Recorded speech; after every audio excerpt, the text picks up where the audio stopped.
ఇక ఏ స్కీమ్లోనూ అర్హులకు అన్యాయం జరగొద్దు అంటూ రేవంత్ రెడ్డి చెప్తా ఉన్నాడు. సరే, ఏ స్కీమ్లో కూడా అన్యాయం జరగద్దని ముఖ్యమంత్రి రేవంత్ రెడ్డి చెప్తా ఉన్నటువంటి మాట. కానీ ఇందిరమ్మ ఇళ్ళ విషయంలో, రాజీవ్ యువ వికాస్ విషయంలో కాంగ్రెస్ నాయకులు, కాంగ్రెస్ కార్యకర్తలు ఎవరైతే ఉన్నారో వాళ్ళకు మాత్రమే రాజీవ్ యువ వికాస్ అందించాలి అన్నట్టుగా రేవంత్ రెడ్డి ఒక సభలో ప్రకటన చేయడం జరిగింది.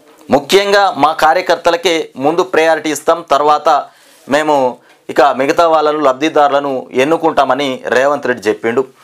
ఇక ఇంకొక విషయం ఏంటంటే ఇందిరమ్మ ఇల్లు ఏదైతే ఉందో అది 50,000 రూపాయలు లంచం ఇస్తేనే ఇందిరమ్మ ఇల్లు మీకు ఇస్తామని కూడా మొత్తానికి అక్కడ ఇక్కడ కొన్ని చోట్ల నాయకులు, కాంగ్రెస్ నాయకులు మొత్తానికి లంచాలు అయితే తీసుకుంటా ఉన్నారు. అంటే దాని మీద ఫైరోకులు అయితే చేస్తూ ఉన్నారు.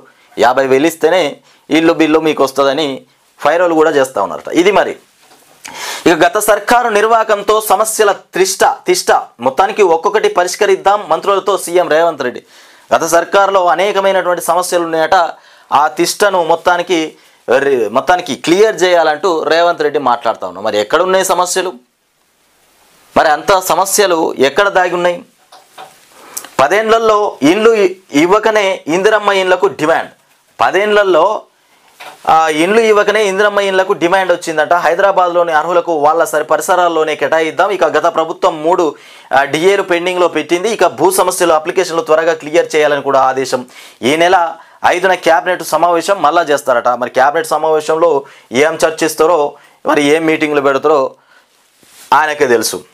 ఇక భూ సమస్యలు క్లియర్ చేయాలని ఆయన గెలిచినప్పటి నుండి చెప్పుకుంటూ వస్తాడు. ఇక ధరణి తీసి పాడేసిర్రు, భూభారతి తీసుకొచ్చిర్రు. మరి భూభారతితోనన్నా క్లియర్ అవుతాయా కావా? మరి ఏం జరుగుతుందో ఇక చూడాలి. ఉద్యోగుల బకాయిల నిధులు కూడా ప్రతి నెల కొంత ఇద్దామని చెప్తున్నటువంటి రేవంత్ రెడ్డి ఇలా జూన్ 2వ తారీఖు తెలంగాణ రాష్ట్ర ఆవిర్భావ దినోత్సవం సందర్భంగా మాట్లాడుతున్నటువంటి మాటలు. వీళ్ళందరూ పేపర్ చదువుతారని రేవంత్ రెడ్డికి తెలుసు 2వ తారీఖున.